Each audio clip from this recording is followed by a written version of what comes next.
Chapter 4, Mishnah 1.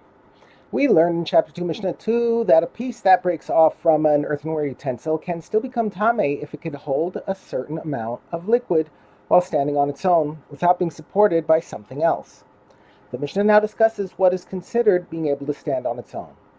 A broken piece of earthenware that cannot stand on its own and hold liquid because of its handle, which causes it to tip over, or because it had a sharp point sticking out from its bottom as a result of the break, and the sharp point causes it to tip over, is tahor. Since it cannot stand on its own and hold the required amount of liquid, it is not considered a kli. If the handle was then removed or the sharp point broke off, the broken piece remains tahor, even though it can now hold the required amount of liquid. Once a broken earthenware piece loses its ability to become tameh, it can never become tameh again. But Rabbi Yehuda considers it tameh since it is now capable of holding the required amount of liquid. The previous case of the Mishnah was about a utensil that broke along its side, but its bottom remained intact. The Mishnah now discusses the opposite case, where the bottom broke, but the sides remain intact.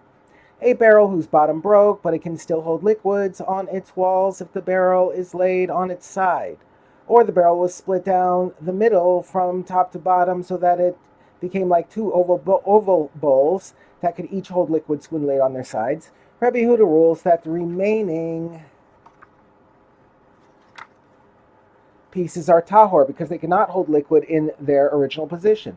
But the sages rule that they are tameh because even complete barrels are occasionally laid on their sides, so that this position can also be considered their original position.